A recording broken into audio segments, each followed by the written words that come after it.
Hi, everybody. Welcome back to the Big Time Adulting Podcast.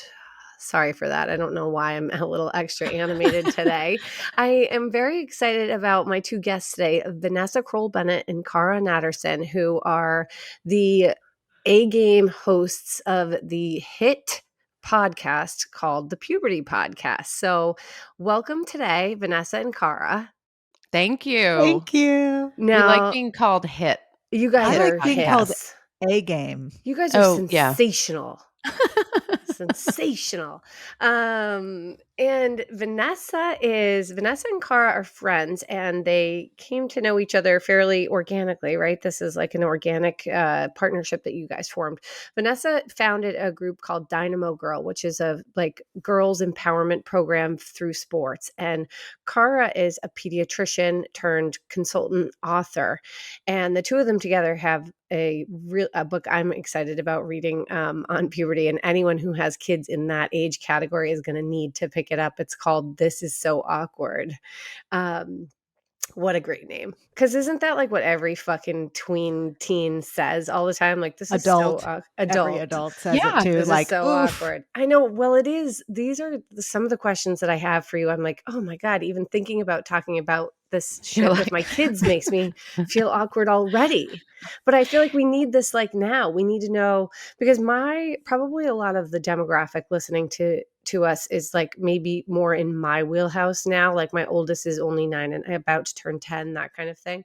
But that's going to be a blink, right? And we're going to be talking about pubes. Well, And I mean, they're in it at they're in it. 9 and Caitlin, 10. the average age for the onset of boys' puberty is between 9 and 10 years old. Welcome, Shut your Caitlin. no, knock it Yes. off. Yes. What starts happening at that age? Well, the funny thing about what happens in boys is that it's testicular and penile growth. Like for a while, that is the first sign of male puberty. And wow. it's also the time when kids get private. And so you may not know that your kid is starting puberty because it's under their underwear and their pajamas and their shorts, and they're showering on their own and they're getting changed in the closet. And you don't know that that is happening. But yes, between 9 and 10 for boys. Well, so I have some real exhibitionists in my household. Oh, you're so lucky. Everybody's I'm very so jealous. naked people. And I'm not like a particularly naked person. I'm not shy. I'm not very modest, but I'm also not like walking through the whole house. My kids are just like, Yeah, but those parents who have nudists in their home know exactly what's happening developmentally. And those of us who did not have nudists were like, I'm desperate to know. But no, even I didn't look. yeah, you know what? Wait, sorry. What were you going to say, Vanessa? I was just going to say, usually if they are still nudists, they're probably not starting puberty. Yeah. Like it. Oh, there's no. I'm going to disagree with that. because I have one who was a nudist who went private recently. Correct. So some incognito. nudists retreat into the cave during puberty, but there are plenty of parents out there who, they talk about their kids they're like, okay, at what point do I actually have to have a conversation with them about not being nudists? I mean, that's a whole other thing, right? Because they are evolving and transforming, and their younger siblings are going, that's interesting. What's going on there? And there's all there's this layer of it's sexual maturation, and then there's all this parental worry around if you're seeing the body change and then my child may be becoming a sexual being, do we need to encourage them to cover up then? So that's we could do 3 hours on that. I know. Well, that's actually one of my questions. So I'm going to start with that one because it's related. Because my son and daughter, who are 2 years apart, would categorically always shower together. And it's been a beautiful thing. I'll just be like, guys, go on up, take a shower. It's time. And they do it on their own. And I don't know, it was at some point like maybe a year ago where I started to think, not by them, by me. And now I think I might have fucked them up over it unnecessarily. So, but like, what is the time or like the sign or whatever when it's time for like, opposite sex siblings to stop hitting the showers together? So we should also add that the average age of onset of puberty for girls is between 8 and 9. And what does that mean? Hair and nipple growth and stuff? So breast buds. The little raisins in your nipples. The little Tender sensitive, raisins. puffy raisins that have been like cooked in bread pudding. Yeah, but Also they are mood. sensitive. Very sensitive. Nobody ever told me about those when I was growing up, and I remember I got hit in the raisin nipple, and I was like, "Ow! What the fuck is that?" Yes, and somebody hits you with it. Cara likes the backpack, the swinging backpack, The errant scenario, elbow. I talk about the errant elbow in or our the book. elbow. Yeah. And yeah, so for girls, it's between 8 and 9. And they get moody, by the way, because the estrogen that's telling their breasts to start growing is also circulating in their brain, and it's telling them to wear some of their emotions on their sleeve. So, right. It's So terrifying. hair is technically, and when you read our book, which you will, Obviously, hair growth is not technically part of puberty. It's actually part of adrenarche, which is governed by a different set of hormones. The adrenal.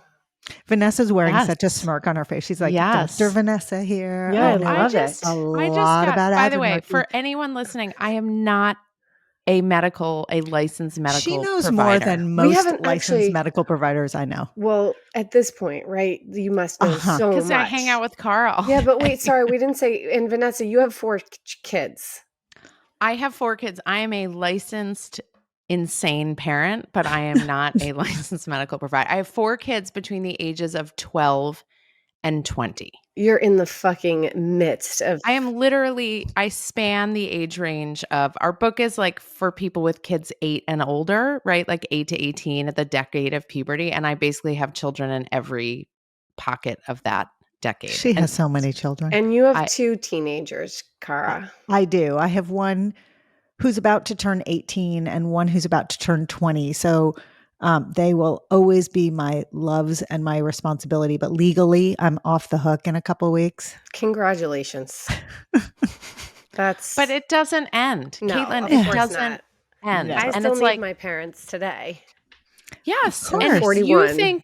You feel like it's a shit show in your house with younger kids, right? It's like lunchtime and dinner time and bedtime and teeth brushing, right? Where you just want to like go hide under your bed. It's a different kind of hard when they get older. This is what everybody says. Yes. I don't like it, by the way. I don't like hearing that. I'm like, let me have my moment of shitting all over this phase of life right now. Okay. I'll get there. I'm in a sweet spot. Like my kids are in a great age place right now, which I am adoring, but I know that's going to shift soon. I'm terrified. The second you are feeling great, it's all going to fall apart. Vanessa. I'm sorry. Well, I always tell the story, Caitlin, you know my mom. I always tell the story when I turned to her when I had 4 kids under 7. And I was like, when does it get good? And she was like, oh, when you guys, because I'm also one of 4. I know, it's insane. Yeah. You guys are professional breeders. We're professional breeders. My sister has 4. My brother has 4. My husband's like, let's have more just to fuck with everyone. And I was like, I'm not having another pregnancy or another delivery. So you can do that, asshole. But I was like, Mom, when does it get good? Like, tell me when this gets fun. She goes, oh, when you all came home from college and like drank wine and had dinner with me. And I was like, I have to wait 20 more years for it to get good. And she was like, basically. Keep your eyes on the prize, moms. I mean, honey. And like, to be honest, it's still really hard when they're older too. Yeah. Well, life is hard, right? So like anything that's going to, it's all part of life and all of that. It just doesn't let up. I think especially like once the day you become a parent is the start of phase 2 of a totally different hard phase of life, right? It's a job you can't quit. Yeah. No breaks, no vacations. No resignation. It's bullshit. There's nobody in HR. No, you are HR. Yeah, that's right. You're HR and everything the else. Worst but I don't want to scare people because it is awesome. And kids this age, tweens and teens and young adults, are actually really amazing. And Caitlin, you will appreciate this because they're funny as hell. Oh, they're so funny. Yes. They're so funny. And they only get funnier because it stops being accidental funny and turns to being on purpose funny. And it's like, Yes. they're really brilliant I'm and like, really please fun. come at me with your hot lingo. I need the new material. Oh, it's coming. Yes, I Caitlin. cannot wait for that shit. When we were writing the book, Cara would text me and she'd be like, because a couple of my kids were home and her kids were not there.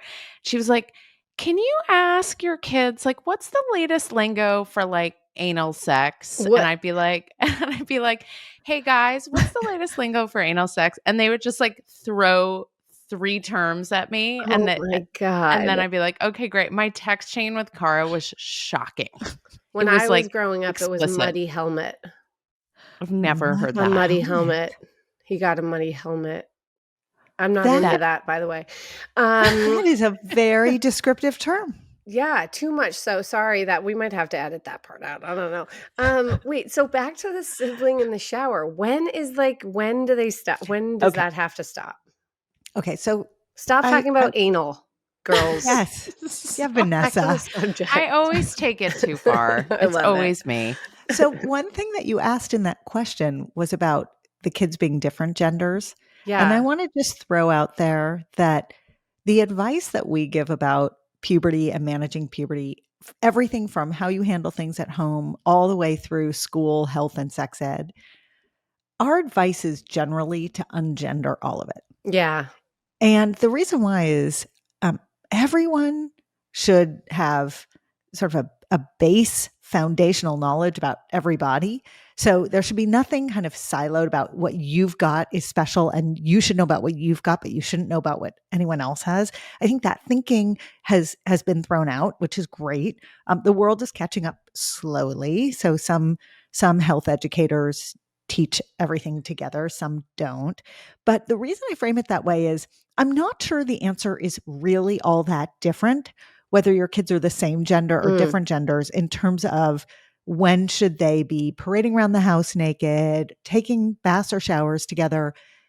And Vanessa may have a different opinion on this. We do not write about this in our book, but my opinion is when your gut sense is that it's probably time for it to not happen anymore, then it's probably time for it to not happen anymore. But it's going to be really different in really different homes, depending upon everything, the family structure, the number of kids, the temperaments, all of we call it epigenetics in medicine and in science, right? It's all the factors around that are influencing why something presents the way it does. So I would think in Vanessa's house, the nudity suggestions might look different than they look in my house, right? Yeah, I mean, I think so. The place to start is the kids' comfort level, because siblings will let each other know how they feel about the other one's behavior, whether it's like seeing a sibling pick their nose and eat it, whether it's like a sibling That's pooping. a teachable moment. Yeah. That's a teachable moment.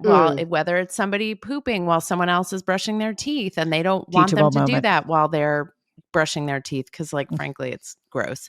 And then you can get to nudity, right? So, like, I have my oldest kid sometimes would come to the breakfast table without a shirt on.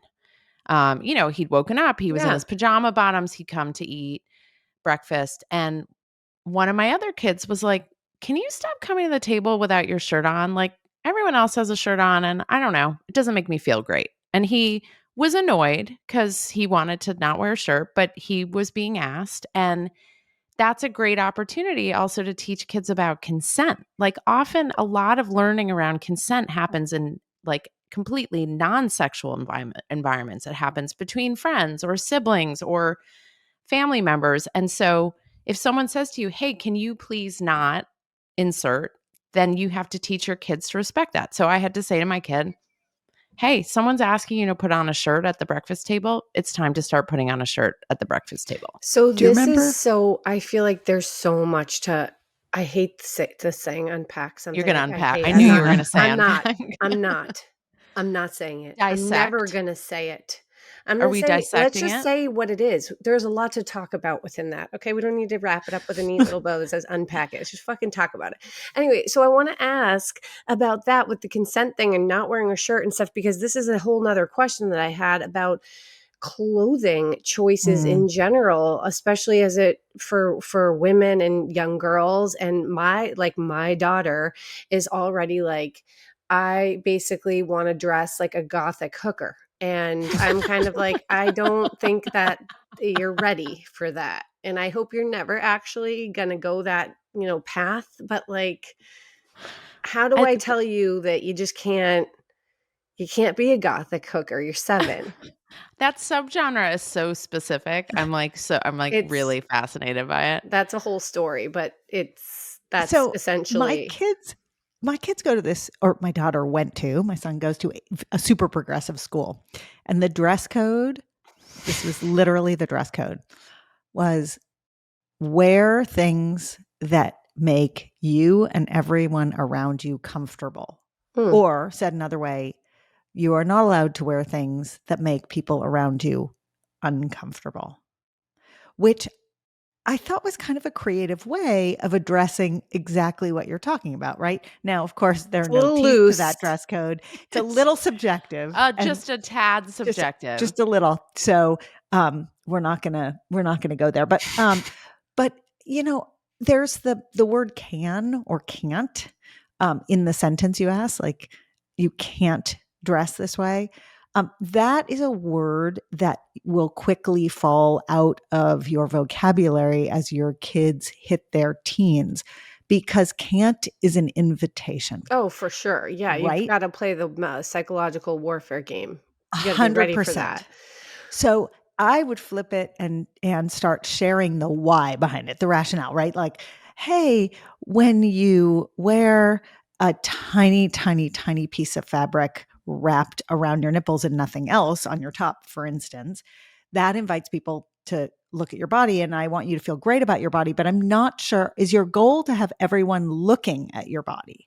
And when framed that way and said truly non-judgmentally, um, the kids have the ability then to understand that your desire for them to dress a certain way is really about your hope that you're keeping them safe and healthy. That's your job. And that's the line we always fall back on. My job is to keep you safe and healthy. So I'm just going to ask you this question. When you wear this thing, now that doesn't help with the thing that's really ugly that you don't want them to wear, or really, whatever, but it Just does like help. unflattering. Totally. But it does help with the thing that's sort of super sexual, because that's the worry, right? And I sometimes just draw lines. Like I'm like, it's our right to draw lines. Like we as parents need to draw some lines. Kids need boundaries. They need limits. So I will say to my daughter, you have to wear shorts that cover all of your ass cheek. Like Yeah. that's my rule. My rule is if we're going to get you shorts, they have to cover the entire scope of your butt and no part of your ass cheek is hanging out. And she's like, okay. I didn't necessarily share my why in that sense. It was implied. She probably knows. Well, she's older. She's Yeah. 14, almost 15. Or another example, she bought with her own money a top that she'd saved up her babysitting money, and she bought a top that showed her belly button. And the rule in our house is, well, first of all, this dress code in her school is very different than the dress code at Cara's kids' school. And you cannot wear shirts that show your shirt belly makes button. people feel very comfortable. Yes, that in my very, example. very comfortable. And also, so my rule is like when we're out and about in life, we don't wear shirts that expose our belly buttons, regardless of gender. But she bought this and I said, okay, but that's only for concerts. You can wear that shirt to concerts. But besides that, that shirt does not get worn. And she was like, Does she go to concerts like every day now? if she had Yeah. $4 million, she would. I'm But going to no. a concert. Bye. Can we talk about the ungendering of it for a second? Because we've only used examples with girls, and I think it's really important. Go back to your kids sitting around the breakfast That's table. what I And, mean. right? Yeah. Like it goes It's across the complicated. genders. It is complicated, and yet I've had to tell my son to put a shirt on for like 5 years. I mean, really, it's the same. It's the same rule, and I think But we should then, you go shine a to light. say you go to a pool or the beach or something, Oh and yeah. a 5-year-old boy doesn't have to wear a shirt, but a 5-year-old girl has to wear a bathing suit that covers her, her nipples. Basically, she can wear a Right. bikini or something.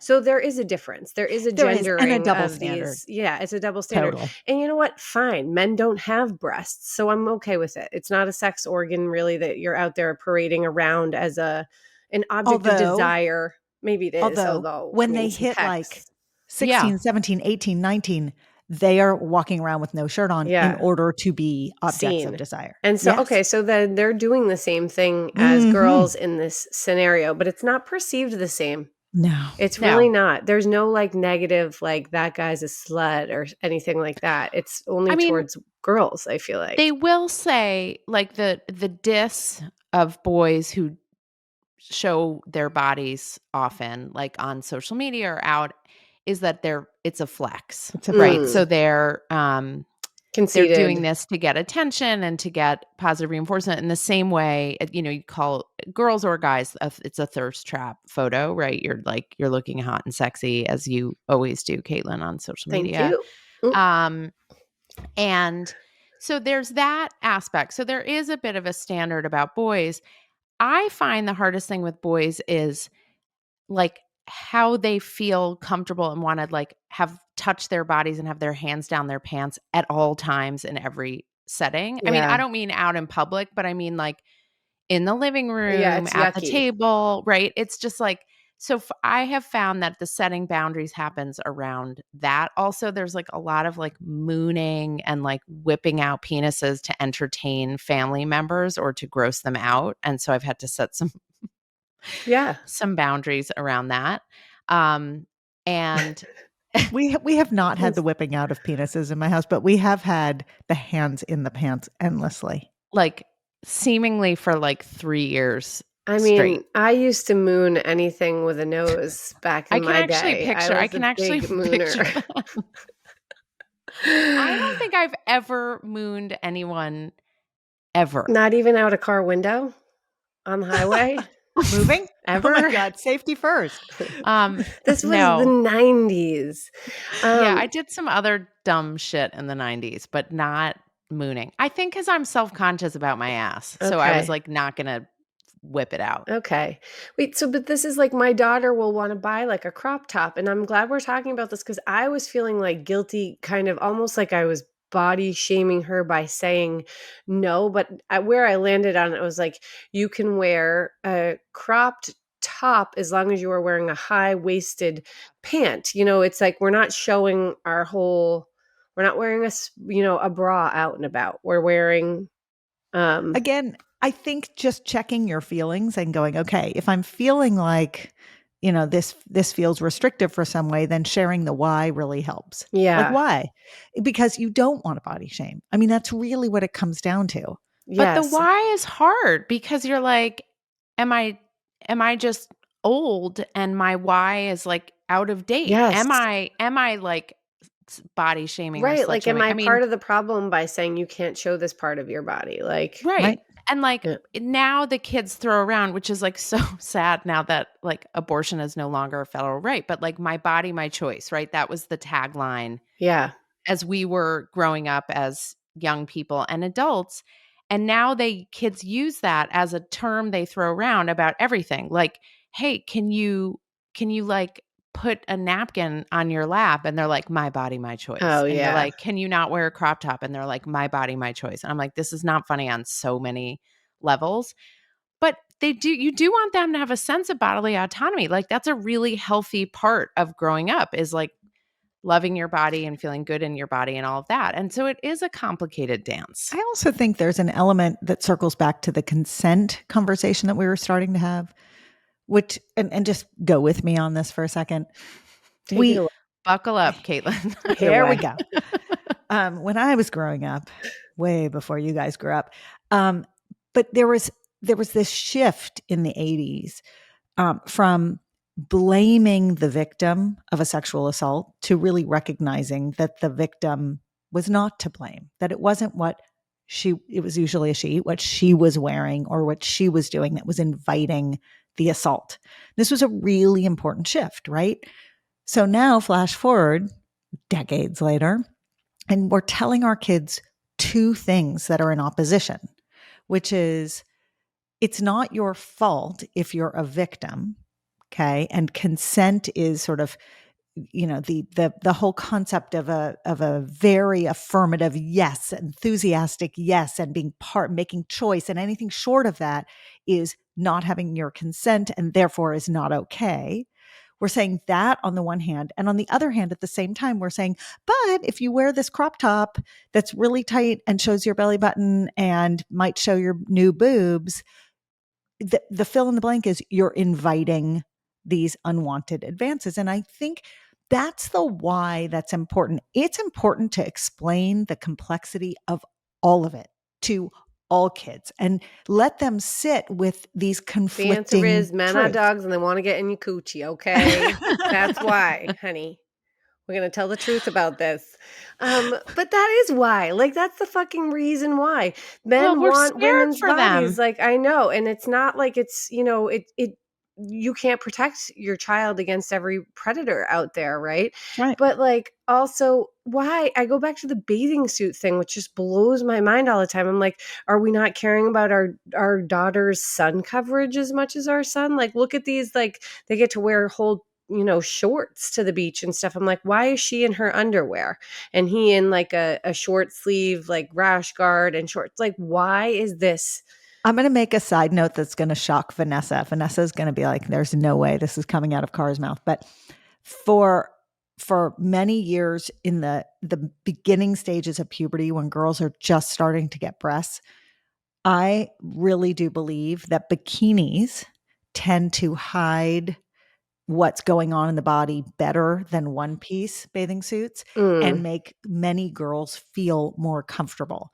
Because when you stop and think about what a one piece looks like, which is technically fuller coverage, you can see everything that is happening Yeah. underneath that one piece. Whereas a bikini, there's this like visual shift that kind of throws you off, and you don't, especially as breasts are starting to grow and buds and this, that, and the other, you don't really know what's happening. And there can be like little frills or whatever. So I think that bathing suit example is a really good one, because sometimes sort of the best answer for one family might not be the answer that they think they're landing on. I would have thought I would have been a one piece only parent. And then when my daughter started developing, I was like, bikini for you. Plus it's easier to pee in. Oh, so much Also easier. that. Yeah. Everything's better than a jumpsuit. Yes. It's always up your butt, no matter what. And it lands on the floor in the bathroom. Yeah. And then you're just naked in the bathroom. And you're naked in the bathroom and your jumpsuit is sitting in whatever I've seen was on 48 the bathroom hours. floor. Mm-hmm. So that's good. So the answer is there are no answers. Go with your gut. Okay. Wing It was the other title for our book. But, Who the fuck knows was the other title for our book. Or just this emoji. So I wanted to tell you guys, I did this like poll on my stories yesterday. I was like asking people the 3 most things that they're insecure about. And like 90% of women were just saying body. Yeah. Everything was body or weight or fitness or that kind of thing. And I get it. Like, that consumes a lot of my mind too. I'm like, I have to exercise today. I do exercise so much for my mental health, but like, I do feel a certain pressure to keep a level of physical fitness for myself. And I'm like, and so much of that insecurity is actually rooted in puberty. Yeah. Because the permission other people feel to make comments about kids changing bodies is astounding to me. The parents, caregivers, random strangers talking about breast development or acne or height or weight or any of it. It's like unbelievable. And so for those of us who grew up at a time where no one was turning to like Aunt Rose and saying, "Hey, Aunt Rose, like you can't talk about shut the fuck up." Like, so we now advocate for adults to either prepare other adults like not to talk about their kids changing body so as to hopefully prevent some of that trauma. And I don't use trauma loosely. I use trauma like in a real way. Yeah. And also sometimes we have to stick up for our kids in the moment. Like, Memorial Day weekend, I'm sure across this country, there were all sorts of people making all sorts of unkind and inappropriate comments to kids in puberty about their bodies. Yeah. And you got to step in and say, hey, you know what? We actually don't talk about bodies in our house. So, Mhm. you can ask him about what movies he's watching or what music he's listening to, but like, please don't talk about his body. You wanna know what's kind of funny? I became, like, much more self-conscious and, like, aware of body stuff when I became older, like, when I was, like, in my 20s more, like, after college, moving to New York City, Mm. Oh, interesting. because I was Where just, did you like, grow up? in Omaha, just kidding. I grew up in Massachusetts, like, I was, I don't know, like, I Because you were mean like buried in LL Bean sweaters and exactly, Levi's for yeah. like 20 Yes, years. totally, and just, like, playing sports and in college was about, like, sports and social like, friendships and eating peanut butter and jellies and drinking beers, like, it was great, but then, in New York, I was, like, out on different scenes through my job, going to parties for fundraisers and things like that, and I was like, "Oh my god, these women, Right. are just" looking so glamorous and skinny and all of that, and I think it I became like, oh, it's like, "Oh, there's something called a calorie." Yeah. And I think it's important to recognize that men have that exact same negative aha moment. They just don't talk about it that much. Yeah, and they don't have the pressure to appear a certain way They do. as Oh, they much. do. No, they You They do. do. think? Oh, Yeah. yeah. That's one of the big things. It's actually something we talk a lot about. That's something we talk about a lot in the book, that eating disorder rates and lower body image is actually incredibly high and common for boys, and Wow. boys feel tons of pressure to look a certain way. It's just not necessarily to be skinny. They Right. feel pressure to be Mhm. Manly. jacked Yeah. or built or cut. And they are, restricting diets, they are exercising obsessively, all this stuff. They're eating and drinking the craziest stuff in order to build muscle mass. Yeah. They're taking supplements. I mean, there's a lot of really scary stuff happening with guys, and we have to help them talk about it, because you're right. They don't necessarily express it, but they're pursuing it. They're pursuing a bodily ideal as much as we are. Although I've stopped pursuing a bodily ideal because it's never going to happen. So I've just accepted who Yeah. I am now that I'm almost 47 years old. Yeah, Maria Shriver had this quote on her page the other day talking about when you like reach a certain point in your life and your body no longer functions the way like it once did. It's starting to go downhill and stuff. That like this comparison to a light bulb. Like, are you the light bulb? Or are you the vehicle for the light? Or are you the light? So Mm. it's like you Oh, become the interesting. light, not the light bulb. So anyway. I like that. You're the I'm a light, light bulb. Vanessa. I'm a light bulb that is like flickering on and off and desperately needs to be changed as soon as possible. Not true. You are bright, shining light. You're fabulous. Some days You're it's sensational, remember? true. Oh yeah, Sens- I'm gonna get my sensational jazz hands out. Please So do. what other troubling Okay, topics have let's been talk about troubling you? pleasure. Oh, We have a let's. Theragun in our house, a Theragun, Mm. which I don't know if everybody knows what a Theragun is. It's like a massager thing, like for muscles. It's Was a that a good? muscle It's a jackhammer. muscle jackhammer, yeah.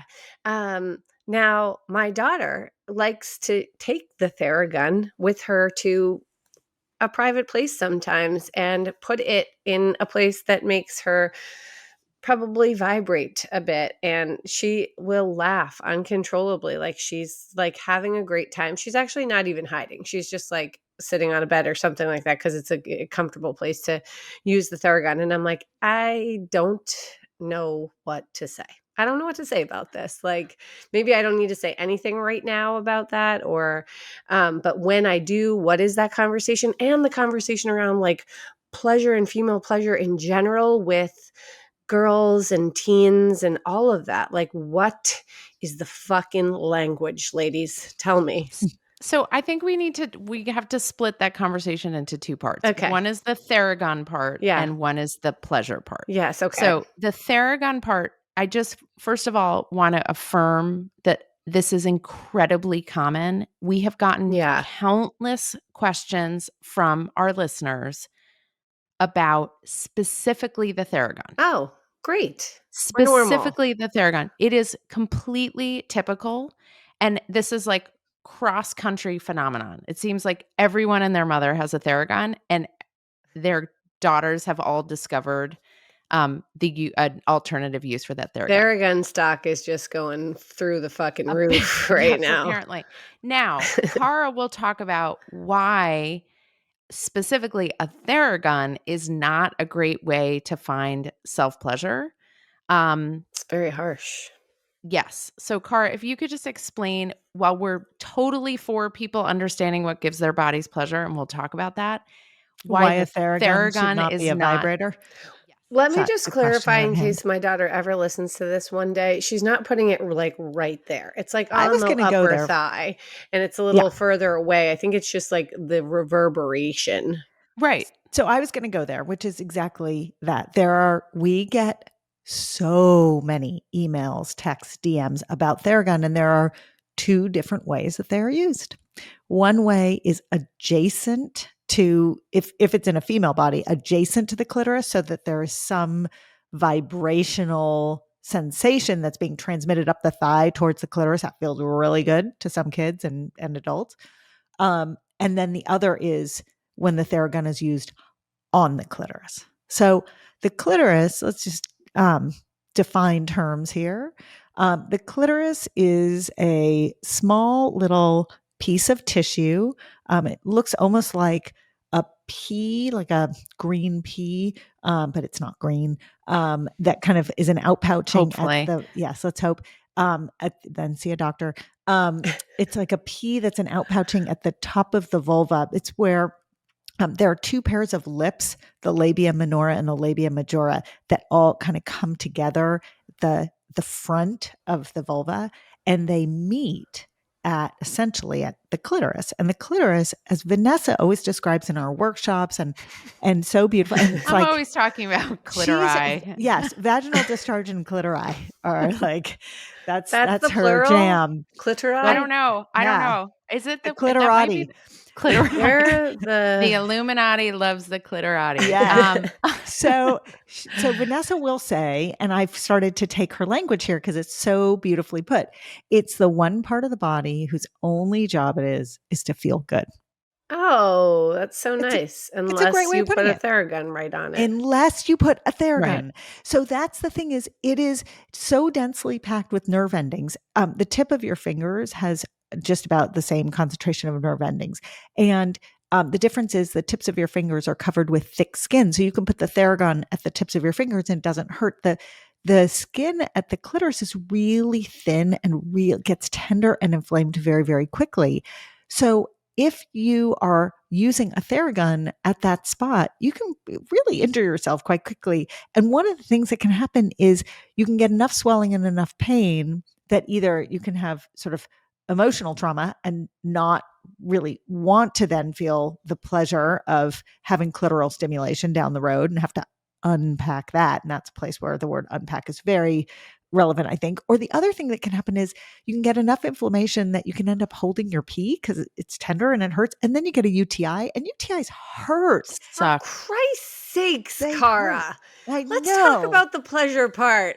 Okay, let's go. All right, so let's talk about the pleasure part. Vanessa's like, let me swoop in and talk about the good Let's stuff. talk Now about that why we've the talked clitoris about- is the party zone, okay? Not the...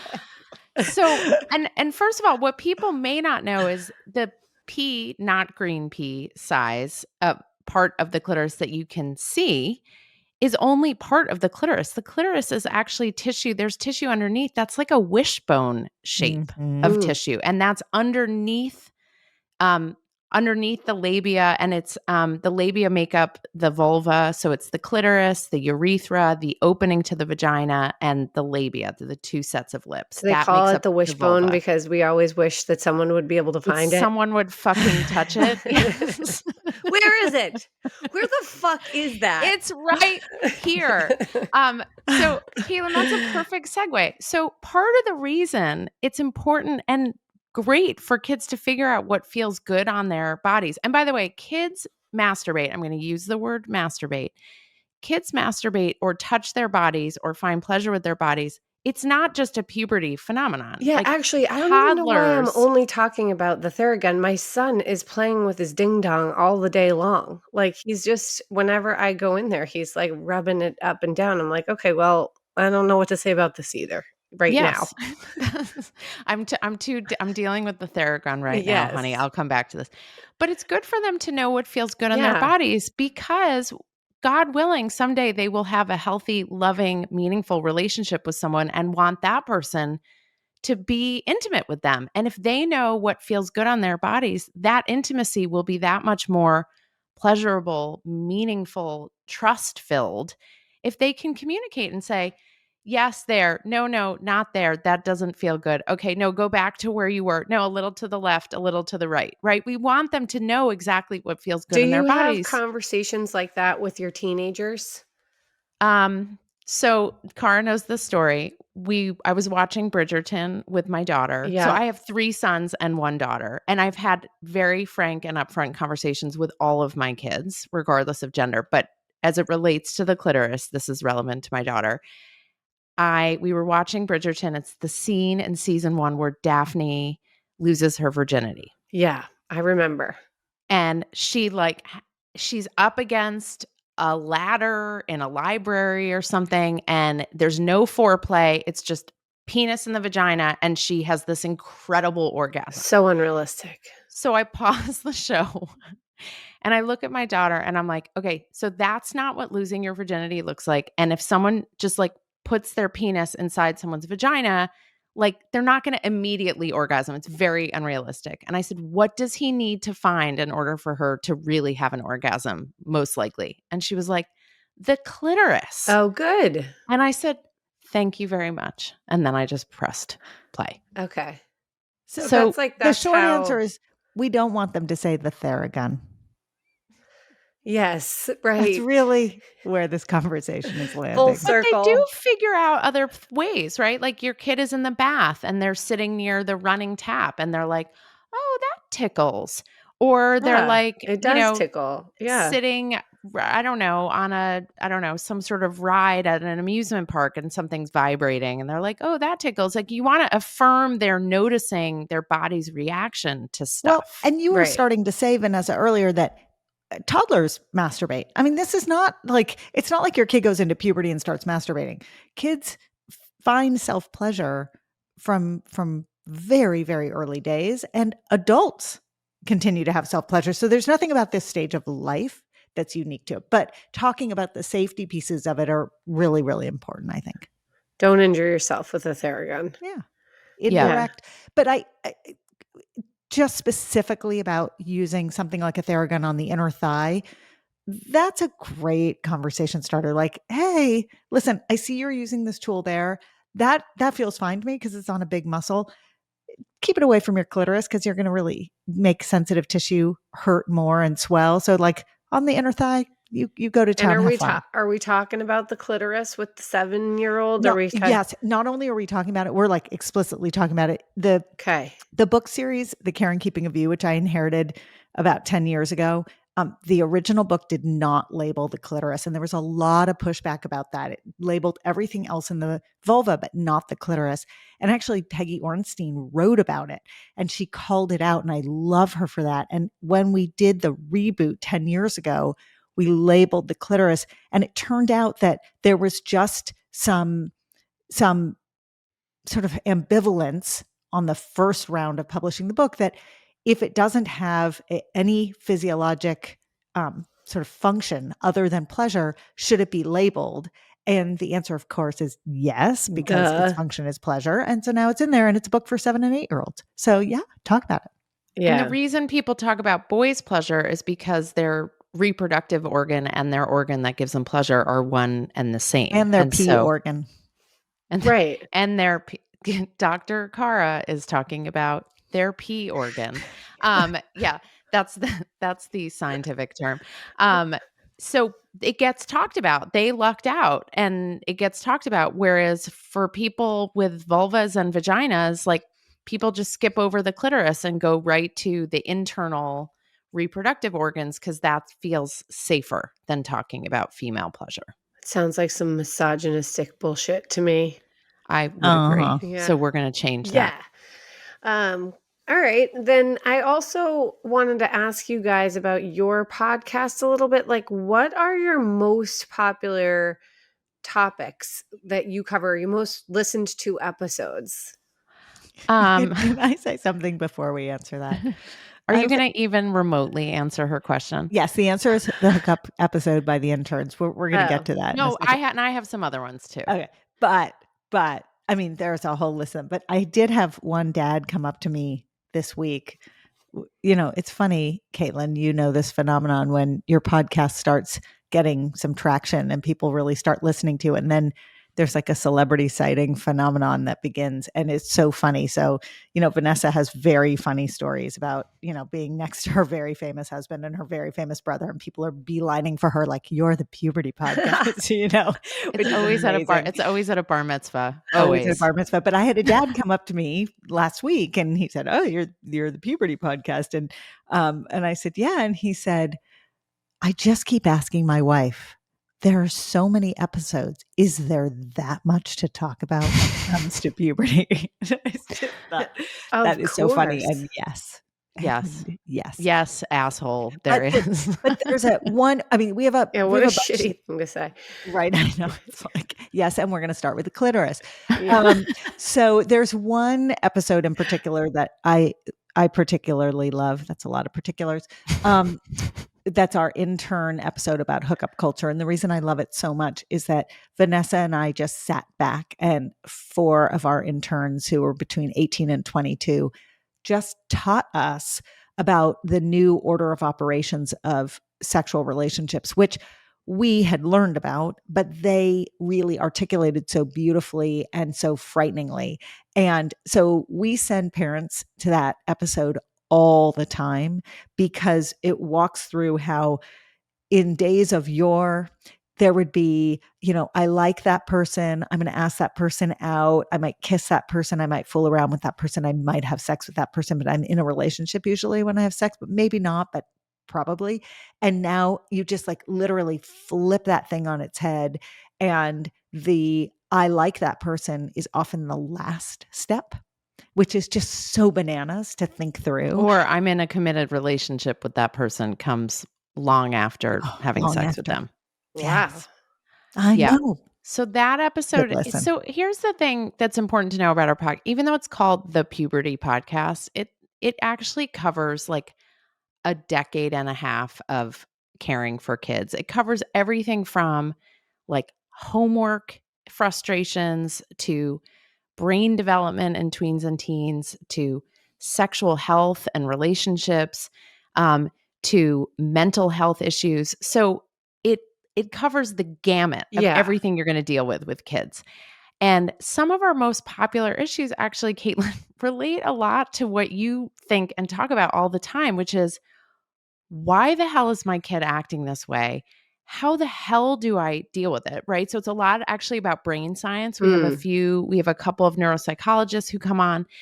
And the other is the points of frustration around the mundane aspects of family life, like getting your kid to do their homework or getting your kid to pick the shit up off the floor in their room, right? Like the small issues that become really challenging and frustrating as we care for kids.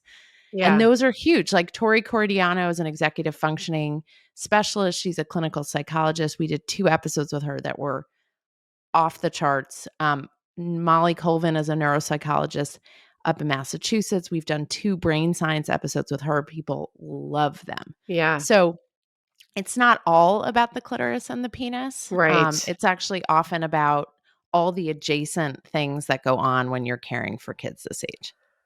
Yeah, absolutely. And I feel like you can't almost talk about one without the other because it's all like intertwined with the hormones and the way that people are ready to talk about things given their developmental phase within the long cycle that is puberty, right? Yeah. And we like to say it doesn't happen just below the neck. Puberty happens above the neck and in the brain and in the moods. And so you can't address just one part of it. You have to address it holistically and care for kids holistically, which Yeah. means an absurd amount of patience and compassion. Yeah, patience, Absurd. God, I have to work on that. I have no patience. I have none. None.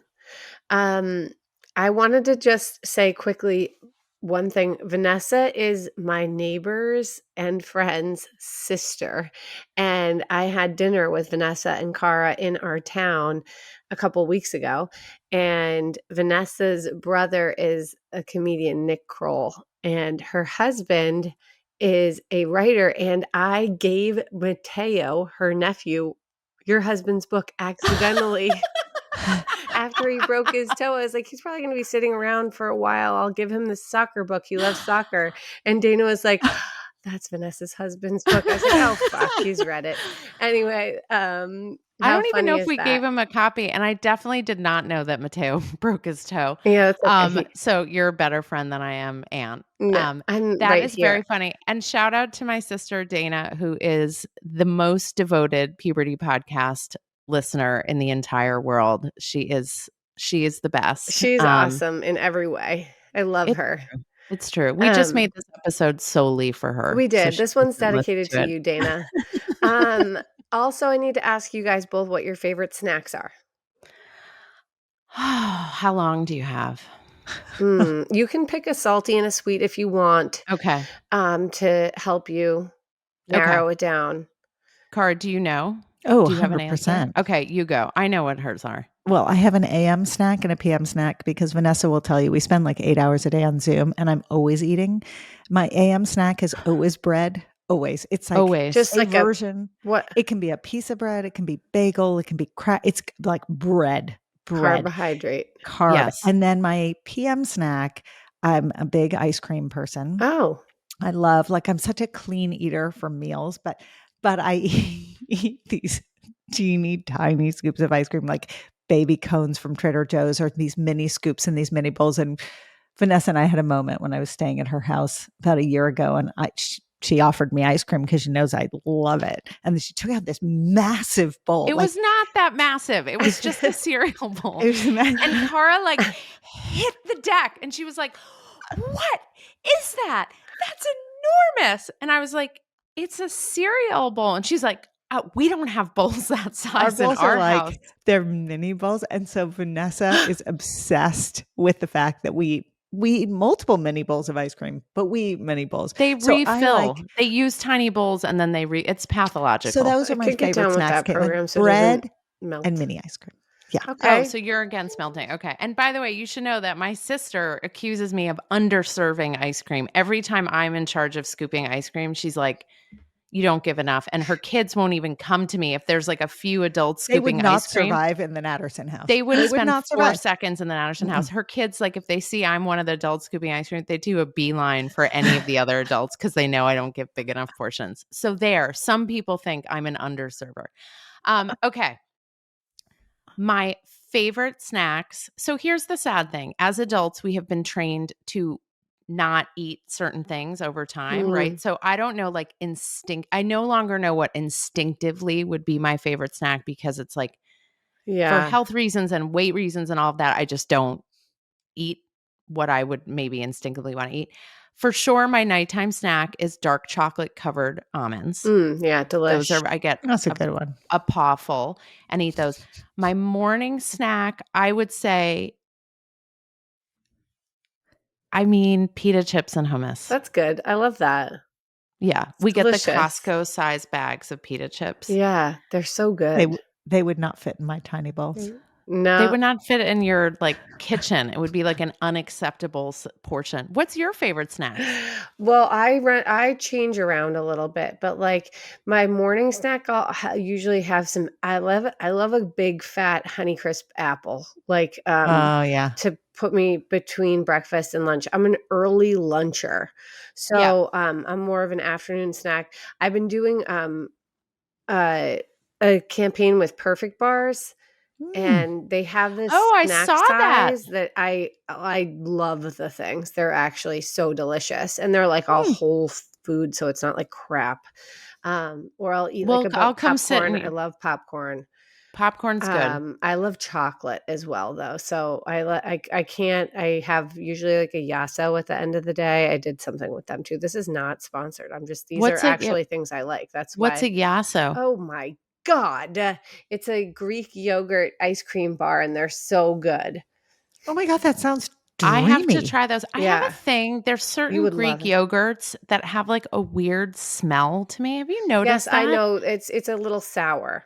And it's like a like yucky, tangy. There's certain ones I eat and certain ones like someone opens it on the plane. I'm not going to name it in case they're a sponsor of this podcast. Someone opens it on the plane. I'm like, oh, it's so gross. Another argument for masking on the plane. You They're- don't have to smell someone's I yogurt. know. No, Fair I'm not enough. masking on the plane. I can't. Okay, so that wraps us up for all the questions, the official questions that I had for you guys today. But I did want to also say that you have a brand called Umla, which is very cool. Ungendered shorts, which I wear to bed now. You gave me a pair. You and they're Raj. they're so And Cara. they're so comfy. I wear them. And Oh, these yeah. socks that defungus your feet. So if you have teens with stinky feet, I gave the pair that you gave me to my son because his feet are rancid. So, Yes. yeah. So I will put that in show notes so people can check out your Thank you. brand Thank too. you. Thank and you. the bras, bras. They're And so bras. comfortable. Yeah. Cara and I'm actually not wearing one today, but I I do wear one normally. every day Yeah. And the because nice I'm thing a about teenager. the shorts is that for 12-year-olds who want to have their hands down their pants at all moments, Easy access. It's very easy access. Yeah. Do There's that a lot in your of own room though. Yes. Correct. In Yeah. the bathroom or in your room, not on the couch while watching TV with Everybody everyone else. else. Yeah. That was the language you needed for your kid. Right. Yeah. Yes. Well, you guys are a wealth of knowledge. We'll have to do this again. I feel like the conversation will shift and there are things that are going to come up that I'm going to need help with. Yes. So we're we here. can't wait. We are always here. Thank you so much for coming today. Thanks, Caitlin. All right. Bye. Bye.